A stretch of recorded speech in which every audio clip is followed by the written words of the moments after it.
six steps. And tonight I'm going to talk about the Frank Amos report, some of the AA pioneers.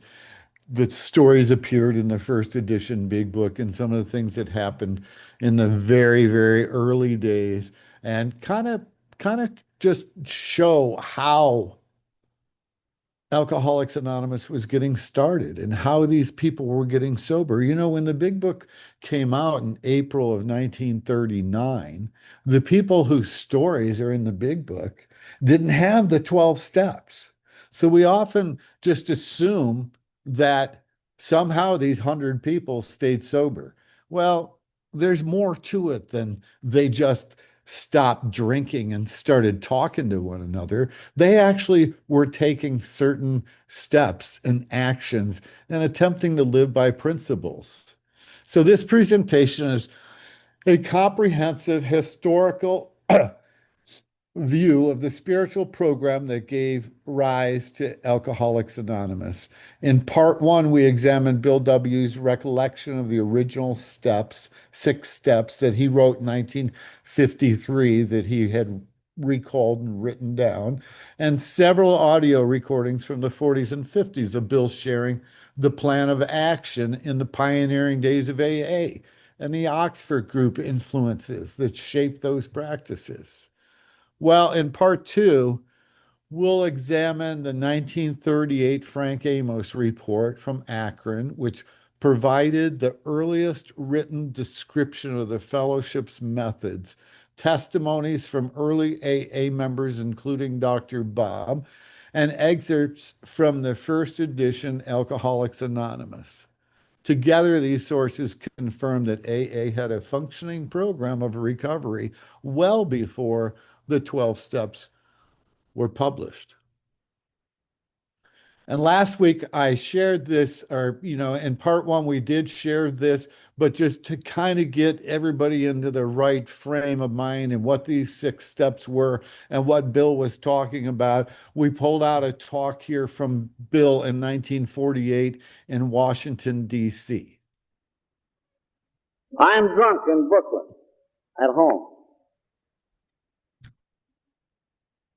Someone came to me, even as someone came to each of you, and he was a friend.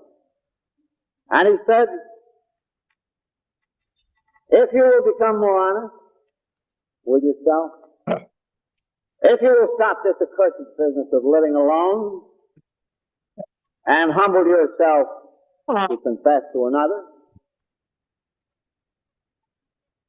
if you will go out and clear away the debris of the past and straighten up these twisted relationships, if you will pray to any God that you know, or even experimentally to a God who may be there, and then if you will give of yourself to others without demand for reward, then I think you may know relief from this deadly obsession. And that was a fundamental message. And one alcoholic was transmitted to another. My friend to me. And that was Bill recalling Ebby's visit. And here Dr. Bob talks about Bill's visit. But it wasn't until 39 that the teachings and efforts and studies that had been going on were crystallized in the form of the 12 steps. I didn't write the 12 steps. They had nothing to do with the writing of them. I think probably I had something to do with them indirectly, because after this June 10th episode, Bill came to live at our house and stayed for about 3 months. And there was hardly a night in that 3 months that we didn't sit up till 2 or 3 o'clock discussing these things. And it'd be hard for me to conceive that something wasn't said during those nightly discussions around our kitchen table that influenced the actual writing of the 12 steps. They're much more handy to have in that form, of course. We had the ideas pretty much basically, but not in terse and tangible form. We got them, as I said, as the result of our study and effort out the good book. We must have had them because we have learned from experience that they are very important in maintaining sobriety, and we were maintaining sobriety. Therefore, we had them, but not in exactly the written form as you know them now. And that talk was also in 1948, and Dr. Bob gave that talk in Detroit, and he was reflecting back on the early days before the 12 steps and talking about his relationship with Bill and how they had these steps. That's how they were staying sober. They were using the practices that they had picked up in the Oxford group, and this is what became the 12 steps. Now, Frank Amos, an associate of John D. Rockefeller, visited Akron to investigate the new fellowship. His report, preserved in AA's archives and later published in Dr. Bob and the Good Old Timers, outlines 7 practices that form the heart of the program. This is likely the first account of AA method predating the Big Book. Now, it's interesting that Frank Amos from New York,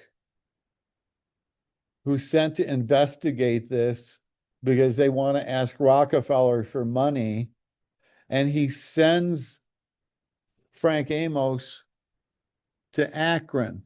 Well, it wasn't by accident that Frank Amos was sent to Akron. It was because that's where the people were getting and staying sober. In New York, Bill was still working with alcoholics and beginning to write the book. They had a small group there, but historically speaking, it was happening in Akron. And Dr. Bob and Ann Smith were so instrumental in teaching these early AA members, or Bill often said it was a flying blind period. He said that and over in his speeches, Wilson would say, we didn't have a single word written down. It was just a word of mouth program. So this idea of capsulating these steps didn't happen until later. When they looked back, they weren't doing any of this to write history.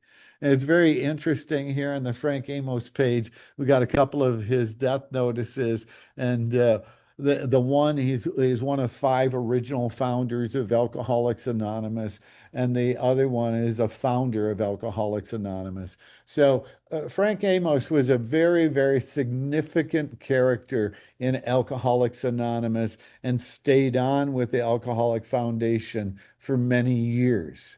This is in part, the report that he brought back from Akron.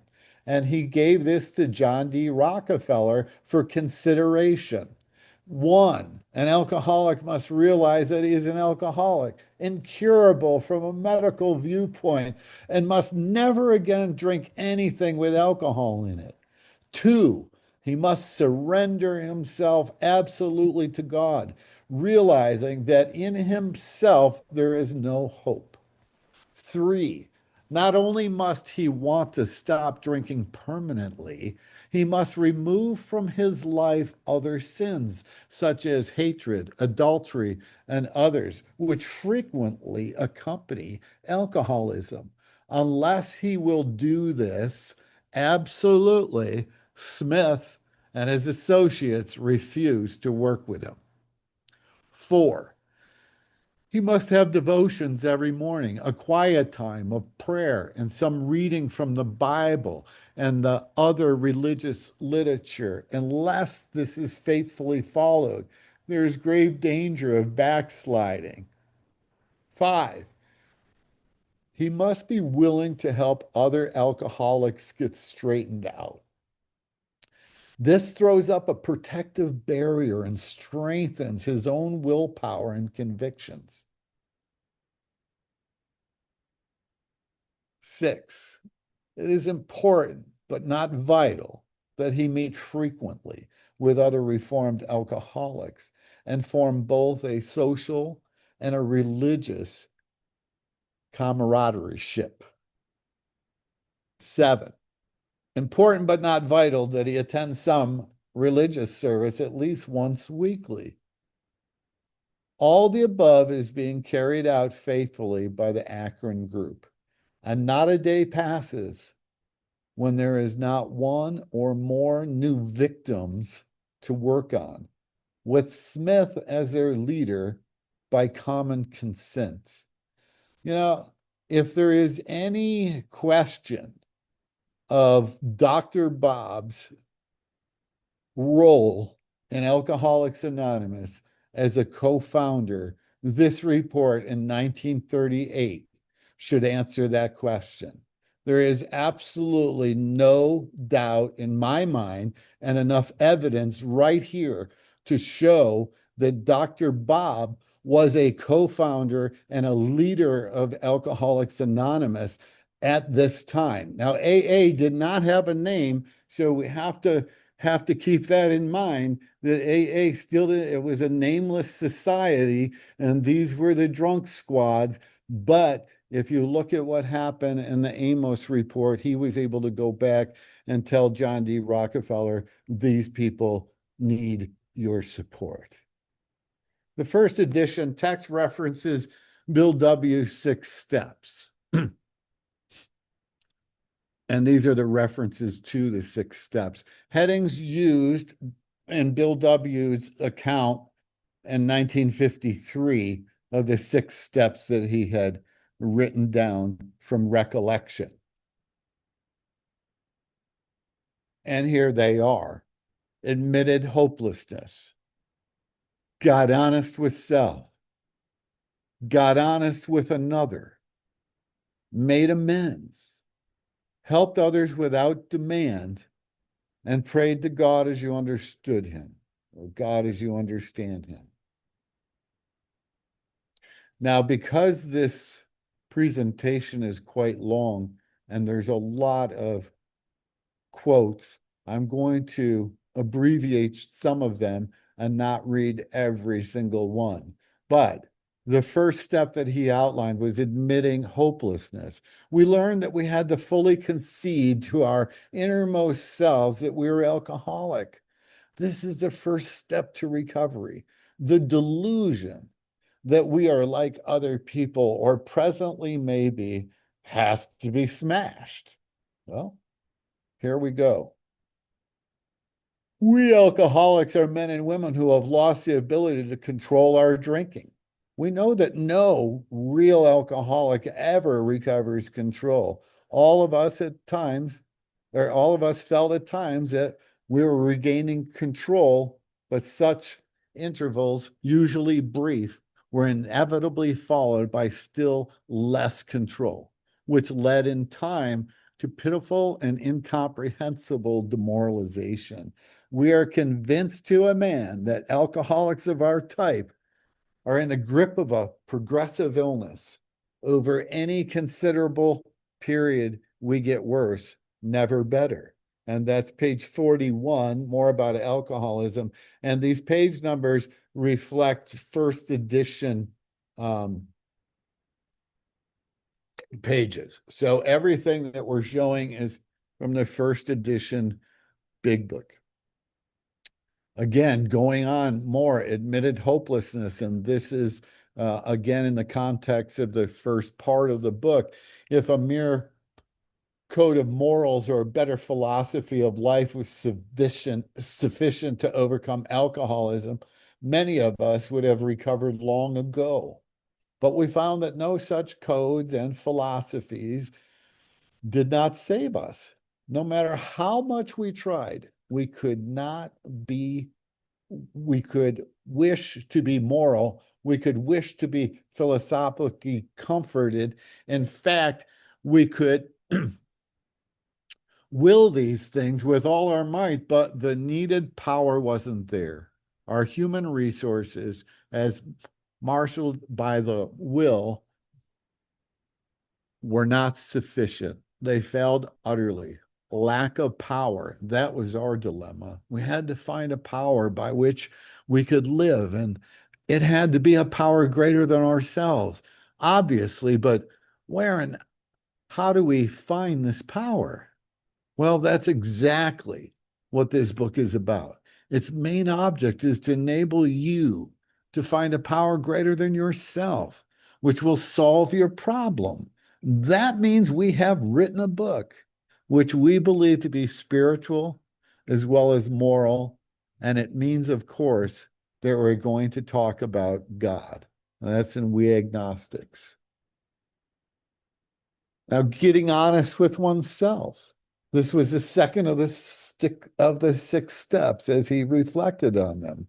Rarely have we seen a person fail who has thoroughly followed our path. Those who do not recover are people who cannot or will not completely give themselves to this simple program, usually men and women who are constitutionally incapable of being honest with themselves. There are such unfortunates. They're not at fault. They seem to have been born that way. They're naturally incapable of grasping and developing a manner of living which demands rigorous honesty. Their chances are less than average from how it works. Therefore, we started upon a personal inventory.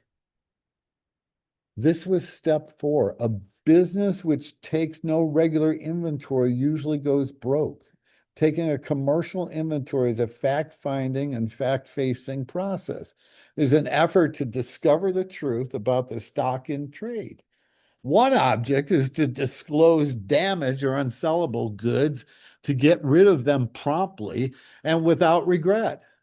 If the owner of the business is to be successful, he cannot fool himself about values. So as he's going through this, he's sharing the experiences that he and others had. And that's why the big book was called our book of experience. Here's, again, a little bit more on getting honest with oneself. We did exactly the same thing with our lives. We took stock honestly. First, we searched out the flaws in our makeup, which caused our failure. Being convinced that self, manifested in various ways, was what had defeated us. We considered its common manifestations. Then we go down to the next page. Resentment is the #1 offender. It destroys more alcoholics than anything else. From it stems all forms of spiritual disease. For we have not been not only mentally and physically ill, we have been spiritually sick. When the spiritual malady is overcome, we straighten out mentally and physically. In dealing with resentments, we set them down on paper. We listed the people, institutions, principles with whom we were angry. We asked ourselves, why were we angry? And here on page 74, selfishness, self-centeredness, that we think is the root of our trouble. Driven by 100 forms of fear, self-delusion, self-seeking, and self-pity, we step on the toes of our fellows and they retaliate. Sometimes they hurt us, seemingly without provocation.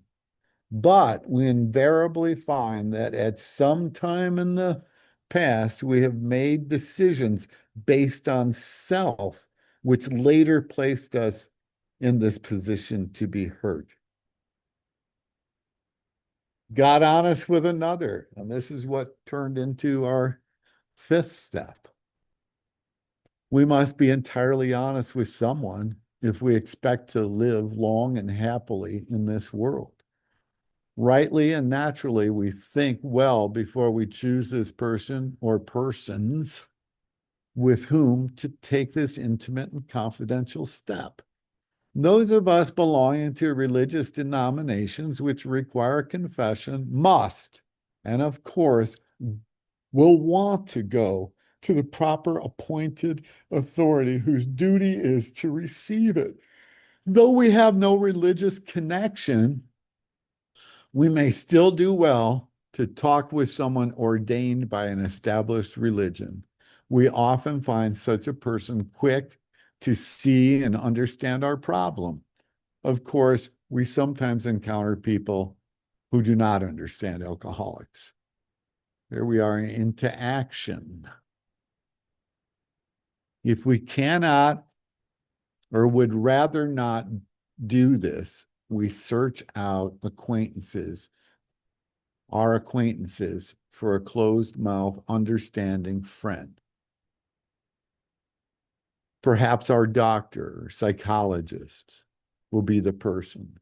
It may be one of our own family, but we cannot disclose anything to our wives or parents which will hurt them and make them unhappy.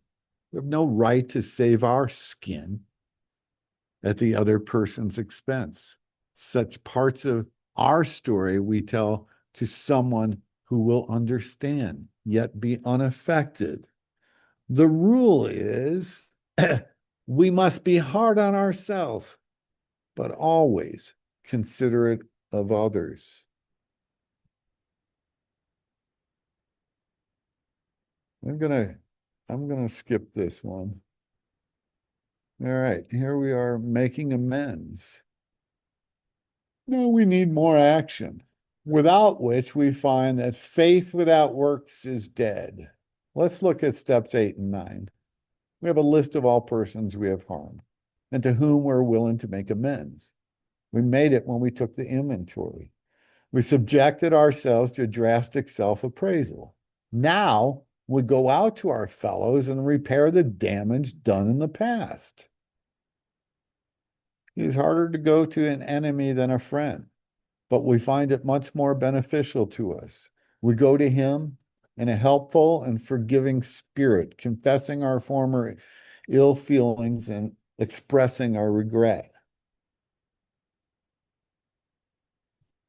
So what Bill was clearly doing, and he said over and over through his life, that he was taking those 6 original ideas and he was enlarging upon them. And in the big book, he wanted to do it. He said when he was writing the 12 steps, he wanted to do it so he didn't leave any wiggle room for the alcoholic. So he expanded and enlarged upon what they had been learning and practicing through the Oxford group and what they had been teaching others to do. And then what he did in the writing of the big book, as Bill said it, is he enlarged upon these so that there would be no wiggle room for the alcoholic to get out.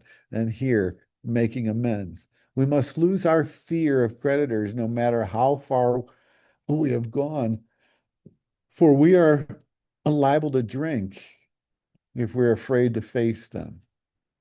Although these reputations take innumerable forms, there are some general principles which we find guiding, reminding ourselves that we have decided to go to any length to find a spiritual experience. We ask that we be given strength and direction to do the right thing, no matter what the personal consequence may be. We may lose our position or reputation or face jail, but we are willing. We have to be. We must not shrink to anything. And of course, working with others, helping others without demand. And that was a 5th idea that they were following here. Practical experience shows that nothing will so much ensure immunity from drinking as intense work with other alcoholics. It works when other activities fail. This is our 12th suggestion. Carry this message to the alcoholics. You can help when no one else can. You can secure their confidence when others fail. Remember, they are very ill. Helping others is the foundation stone of your recovery. A kindly act once in a while isn't enough. You have to act Good Samaritan every day, if need be. It may mean the loss of many nights' sleeps, great interference with your pleasures, interruptions to your business. And that's from page 109 of Working with Others. Helping others without demand. Most of us sense that real tolerance of other people's shortcomings and viewpoints and a respect for their opinions and attitudes which make us more useful to others. Our very lives as ex-problem drinkers depends upon our constant thought of others and how we may help meet their needs. There's the solution, page 30. Of course, the sixth step, or the last idea that they were working with, was praying to a God as you understood him. And Bill had said in his talk, even if you tried it as an experiment. And here, we're now at step 3. Many of us said to our Maker as we understood him, God, I offer myself to thee, to build with me and do with me as thy will. Relieve me of the bondage of self, that I may better do thy will. Take away my difficulties, that victory over them may bear witness to those I would help of thy power, thy love, and thy way of life. May I do thy will always. We thought well before taking this step, making sure we were ready, that we could at last abandon ourselves utterly to him. How it works.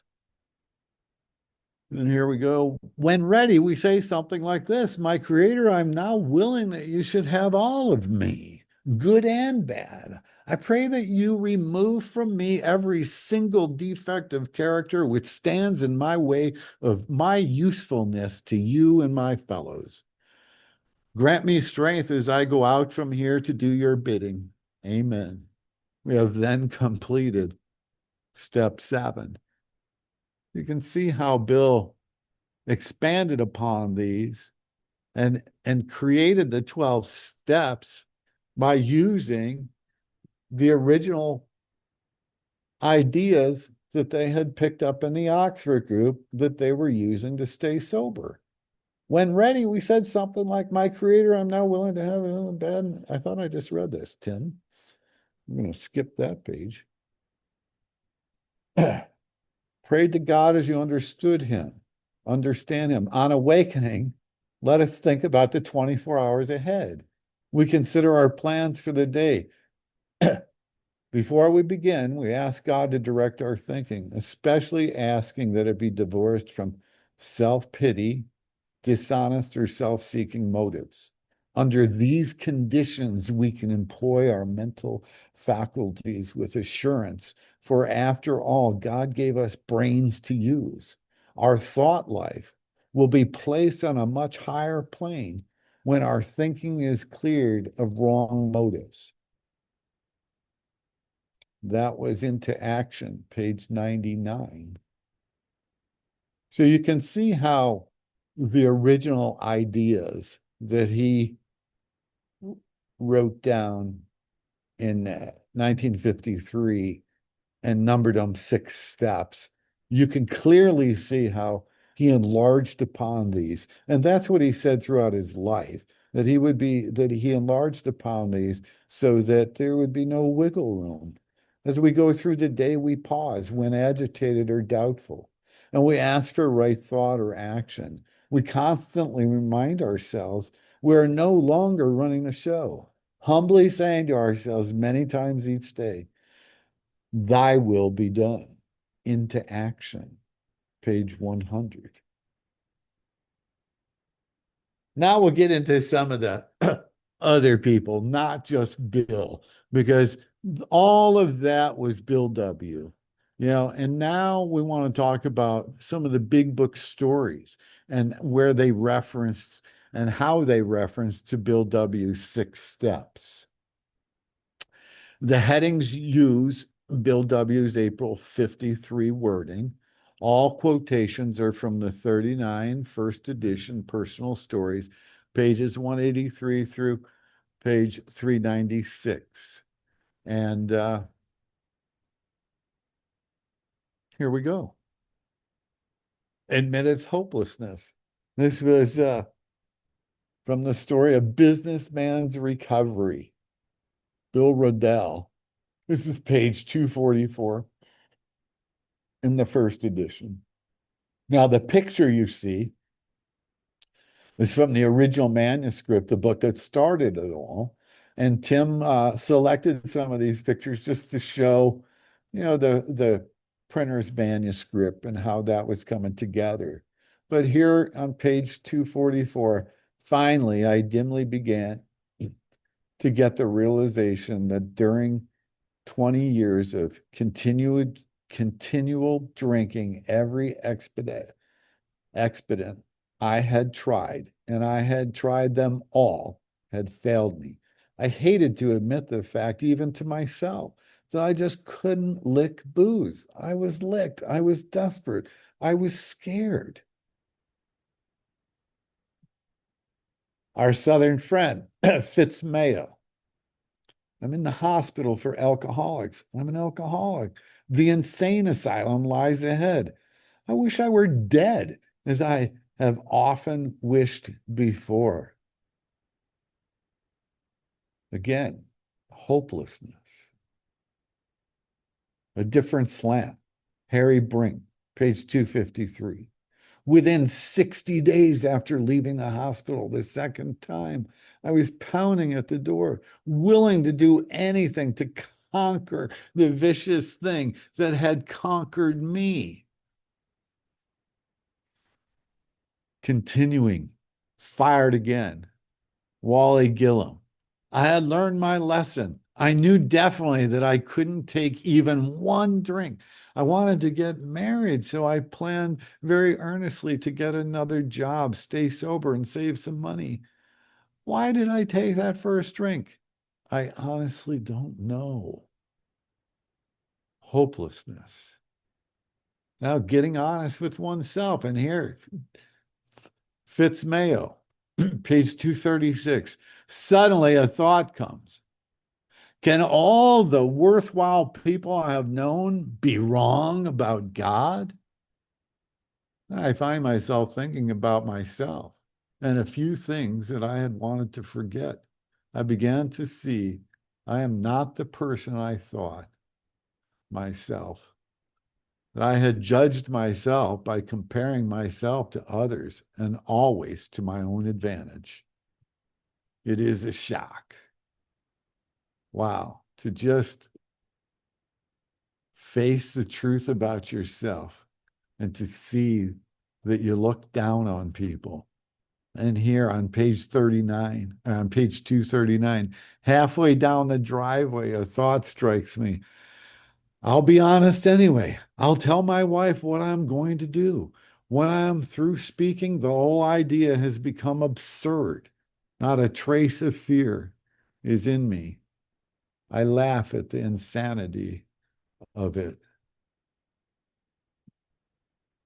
Getting honest with self, Joe Doppler, the European drinker, page 214 of the first edition.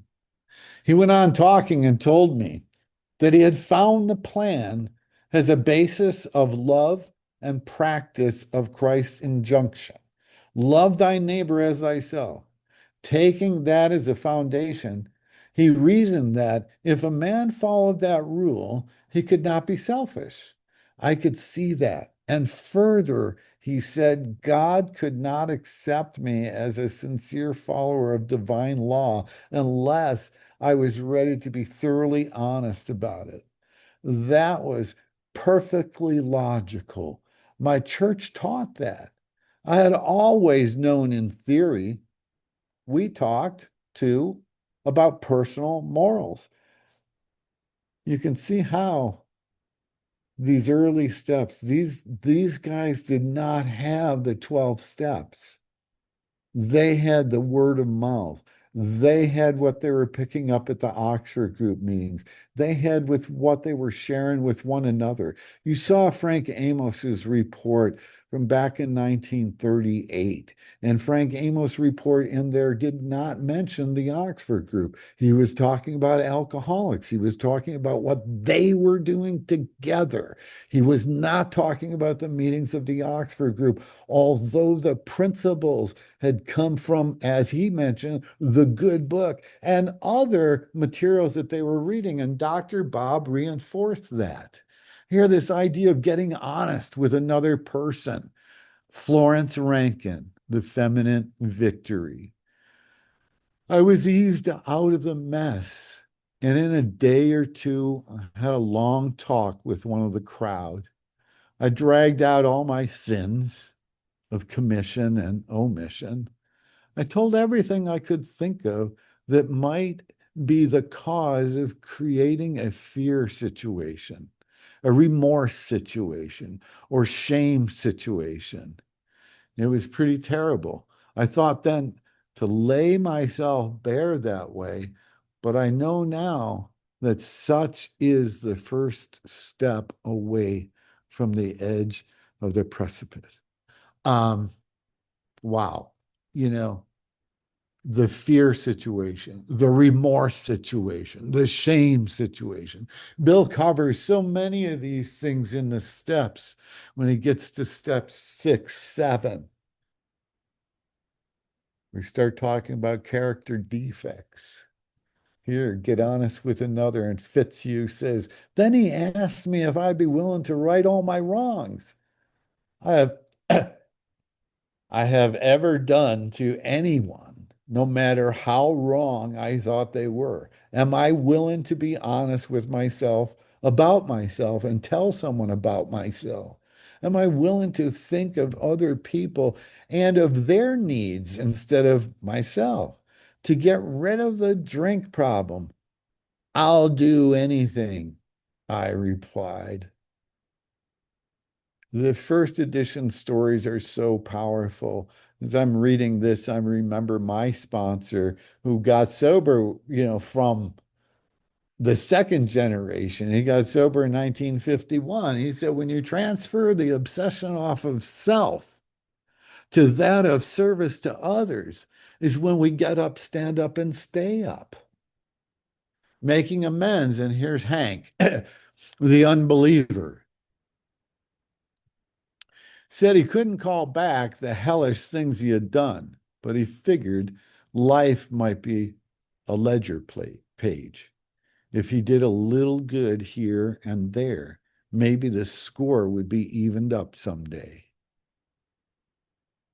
Just going out and making amends. Here's Fitz Mayo. I see where I've been wrong in some respects. I do not feel angry anymore. I return home and say, I'm sorry for my wrong. I'm quiet again, but I've not seen yet that I should do some constructive acts of love without expecting any return. I shall learn this after some more explosions. The honesty of these members of conveying their stories and what they had experienced and here.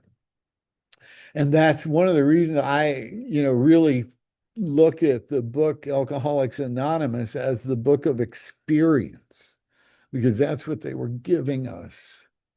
Here, the backslider, Walter Bray, taking love as a basic command, I discovered that my faithful attempt to practice a law of love led me to clear myself of certain dishonesties. The law of love. Helping others without demand. And here's what Dr. Bob had to share. The interesting part of all this, and not all these sordid details, but the condition that we two fellows were in. We had both been associated with the same bunch of people. he in New York and I in Akron. I had been associated with him, in fact, for 2 years and a half. He for 5 months. He had acquired this idea of service, and that I had not. But I had done an immense amount of reading, which they recommended. I had refreshed my memory on the good book, and I'd had an excellent training in that as a youngster. They told me that I should go to their meetings regularly, and I did every week. They said I should affiliate myself with some church, and we did that. And they also said that I should cultivate the habit of prayer. And I did that, at least to quite a considerable extent for me. But I got tight every night. And I mean that. It told once in a while. It was practically every night. And I couldn't understand what was wrong. I had done all these things that these good people told me to do. Every one of them. And I thought very faithfully and sincerely, but I still continued to overindulge. But the one thing that they hadn't told me was the one thing that Bill had. The instruction to attempt to be helpful to somebody else. So we immediately started to look around for prospects, and it wasn't long before one appeared in the form of a man whom you all know, at least a great many of you know, a good friend of Akron. Now, I knew that this Bill was Sunday school superintendent. And I also thought that he probably forgot more about the good book every night than I ever knew. And who was I to be trying to tell him about it? And it made me feel somewhat hypocritical. It is quite a charm for me to talk to him on that sort of subject. But anyway, we both did, and I'm very glad to say the conversation fell on fertile ground. Then in October, we had 3 dumped in our laps almost simultaneously. But the point I wanted to bring out was the fact that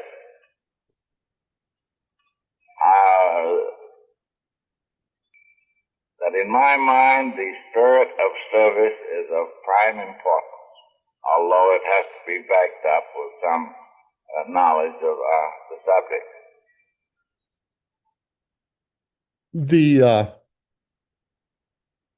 The information that Dr. Bob was providing there, and he mentioned that the one key thing that he was missing after attending these Oxford group meetings for 2.5 years, the key thing that Bill Wilson brought to him was this idea of service, to take this message to someone else.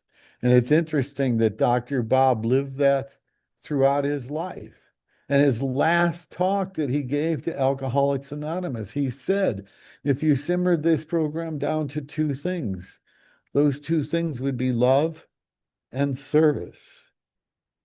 And we can now see the relationship between Bill and Bob, and how Bob was influenced by Bill, with Bill saying, we have to be of service to others.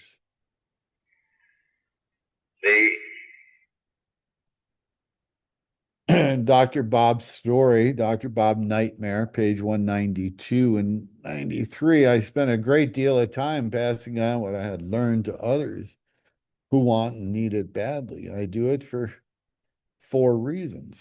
A sense of duty. 2, it's a pleasure. 3, because in doing so, I'm paying my debt to the man who took time to pass it on to me. And 4, because every time I do, I take out a little more insurance for myself against a possible slip. Here's Archie Trowbridge, the founder of Alcoholics Anonymous in Detroit. And Archie was stayed at Dr. Bob's house for 10 and a half months and lived with Dr. Bob and Ann Smith and did what they did. And, he was the one that was afraid of everything. And the stories of Ann Smith walking him down the street so he could begin to get his confidence and how she nurtured and helped him. But here's Archie talking about when he got back to Michigan. That at that time, alcoholism was, with the exception of a few advanced men who had spent time and study on it, such as Dr. Silkworth in New York, alcoholism was unknown as a disease. The alcoholic in the public mind was an ornery cuss who didn't want to stop drinking and had no willpower.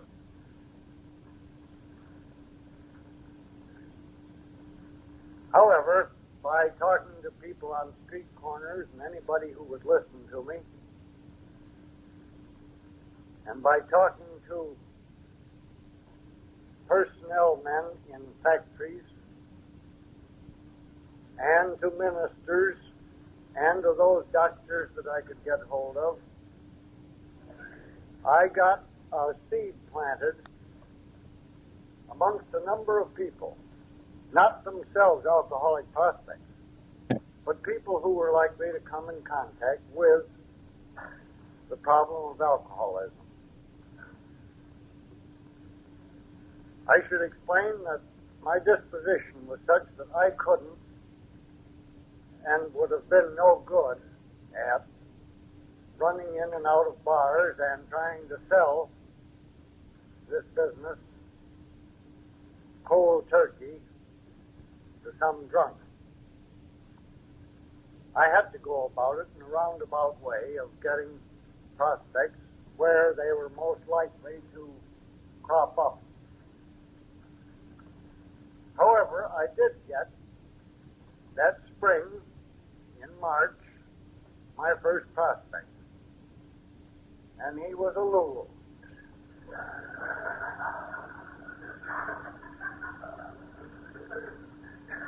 I was staying with a doctor, one of my closest friends. And he came home for supper one night and he said, "I've got a man for you. He's down on Park Avenue in $1 a day hotel. He's tried to commit suicide twice this week."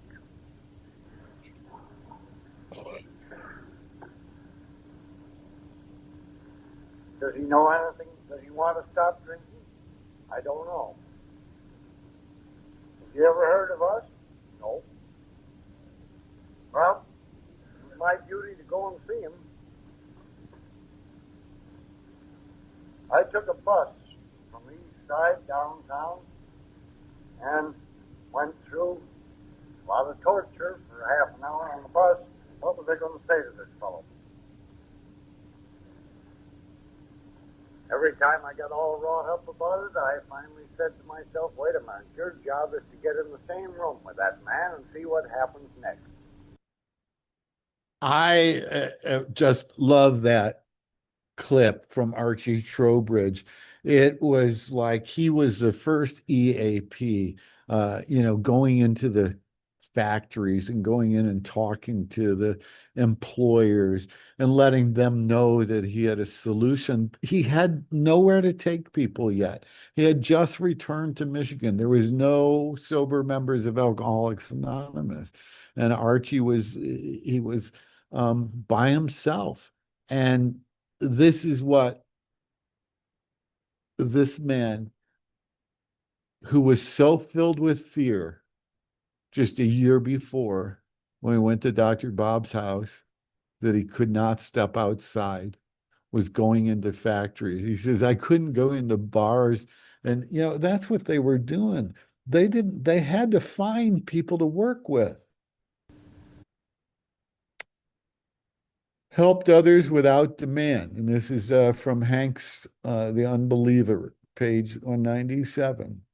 You say they claim they are cured, and they make an avocation of passing it on to others. And later, he could visualize a great fellowship of us quietly passing this from one alcoholic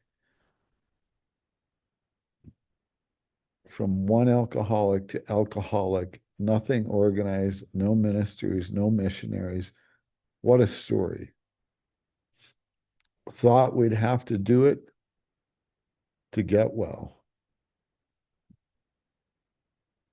Here's our fearful one, Archie Trowbridge. I have found a joy in living that has nothing to do with money or material success.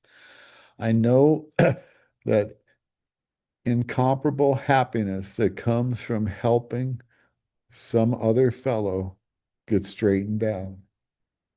European drinker, Joe Dobler. It wasn't very long until my doctor friend sent me to tell another alcoholic what my experience had been. This duty, together with my weekly meetings with my fellow alcoholics and my daily renewal of my contract I originally made with God, have kept me sober when nothing else did. The Salesman, page 323. Every morning, I read a part of the Bible and asked God to carry me through the day safely.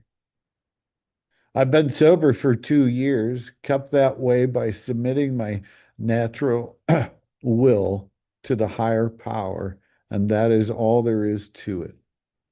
That submission wasn't just a single act, however, it became a daily duty. Here's Fitzmayo. God, here I am, and here are all of my troubles. I've made a mess of things and can't do anything about it. You take me and all of my troubles and do anything you want with me. Well, there's a surrender.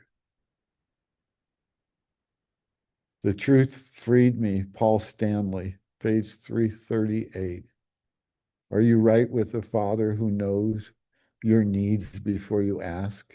Your business is business with God's work. I don't know whether that calls for you to go and collect a bill, sell some new contract, or sit quietly and pray.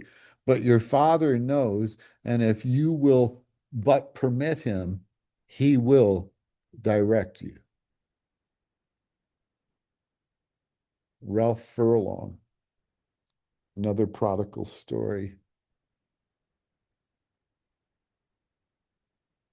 Then the next day, a fine fellow came, and in halting but effective way, told me how he had placed himself in God's hand and keeping.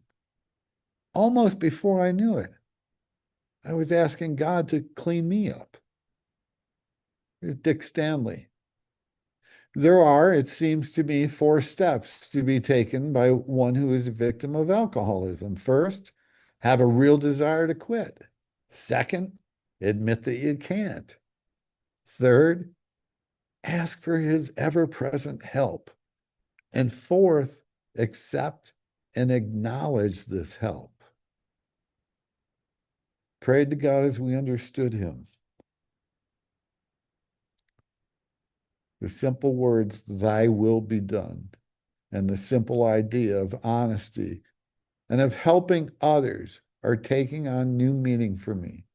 I should not be surprised to find myself coming to an astonishing conclusion that God, whoever or whatever he may be, is infinitely more capable of running this universe than I am.